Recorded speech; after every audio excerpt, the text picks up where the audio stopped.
Welcome back to part 2 of our little class structure series. If you're unfamiliar, this is a series where I provide to you the building blocks for you to make the perfect team. The point of this is not just to better the war effort with more effective soldiers, but to provide structure to any fellow Helldivers that desire it. There are no official names for these, so I'm picking the coolest ones I can think of. Today's featured build is the Exterminator. I won't sugarcoat it. This one had some real hiccups at first.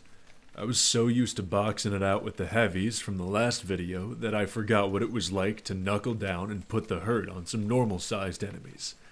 I also found it difficult to hand off some control and have faith in my teammates to pick up where I left off punching holes in faces.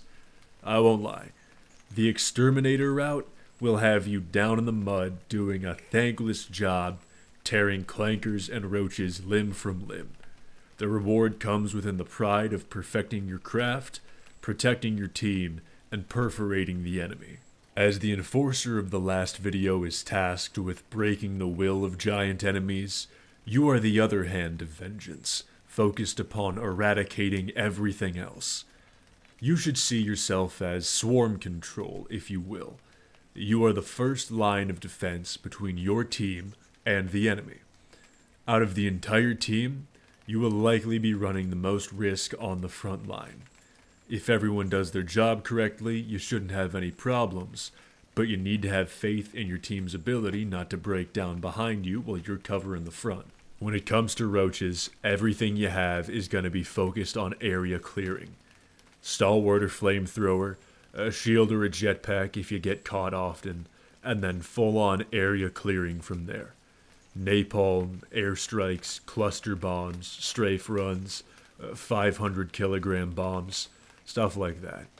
On the orbital side of things, your Gatling barrage, gas, laser, or if you've got absolutely no interest in self-control, 120, 380, or walking barrages. And because they always work well against bugs, mechs. Clankers will be a little more interesting. Fire doesn't do much to them.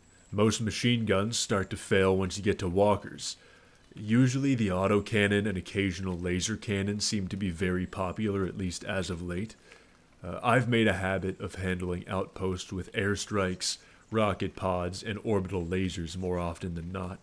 Honestly, I think something that's majorly overlooked is how much you're going to use your standard weaponry instead of stratagems when you're fighting against them. To get a little more specific about the bugs, the flamethrower is probably your best option, and the stalwart is a close second when the goal is kill things the size of brood commanders and smaller. The advantages of the flamethrower are that there's a wide area of effect, so you can cast a wide net and catch everything inside ablaze. It also completely ignores enemy armor. If it's smaller than a heavy and in range of you, it's not gonna live. You may kill heavies with the flamethrower, but it's not nearly as fast as the anti-tank. Its weak spots come in the form of likelihood to ignite your teammates, a lack of range, precision, and occasional struggling to kill spewers. The stalwart cleans up some of those weaknesses, but it doesn't kill the masses or heavies as well, so I would just go for the flamethrower. I know I've given some hate to it in the past because I felt like it was a cop-out, but if you're having a tough time dealing with slows, use the shield pack. Just don't let it become something completely necessary for your success.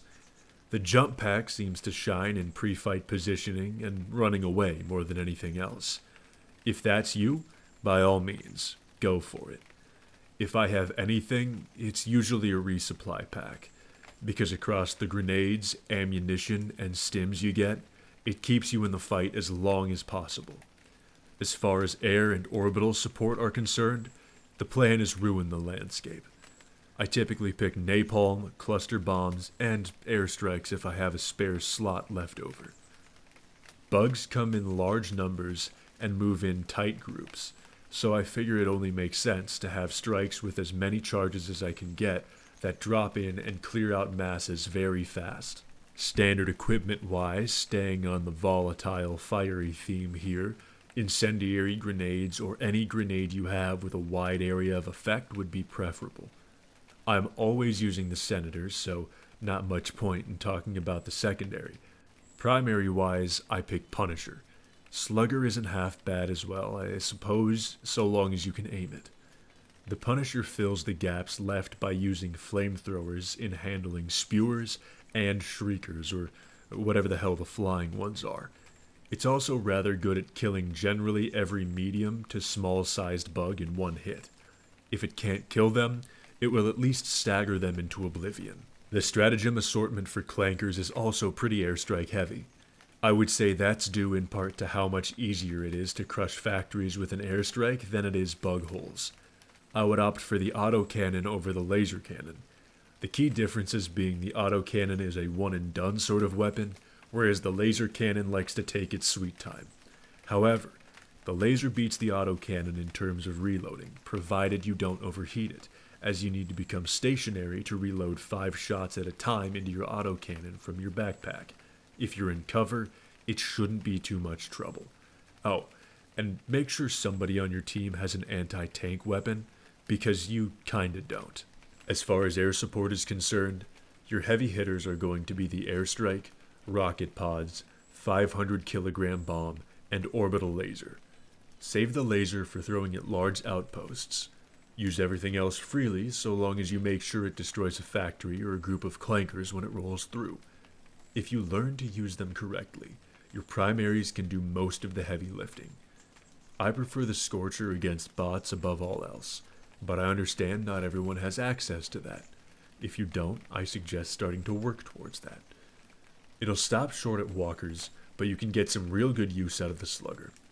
It'll kill any standard troop, and it'll take down Devastators with one shot so long as you hit them in the head. Despite being a shotgun, remember, it's got some serious range behind it. I also see to it that I carry impact grenades just about every time I'm against bots, because it's a fast way to kill walkers or Devastators if you're busy reloading. Let's do a quick recap. Against bugs, you're probably best off using a flamethrower, napalm, cluster bombs, and either a pack of your choice or more area clearing devices. Keep in mind, when you drop napalm, there is a lingering fire effect on the ground that things will still die when they attempt to cross through. Against bots, you'll be using autocannons and explosive airstrikes to rip factories apart, and tear apart grunts before they call reinforcements. That's right, any grunt can call reinforcements. I don't know who said commissars were the only ones that could, but they were lying. It's a tough, thankless job, and I think I would say it's the most dangerous on the field. But you'll end the game leading in kills and samples most of the time.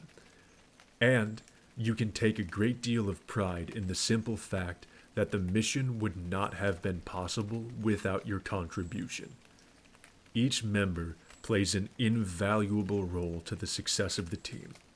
We don't always get the perfect lineup in life, but if we each play our position to the best of our abilities, things usually go off without a hitch. That's all I got for you folks today. By the time the next video comes out, I should be back to posting every 2 or so days again. Sorry about the gap, but people needed assistance and I was around to help. As always, thank you for watching, take care of yourselves, and have a good night.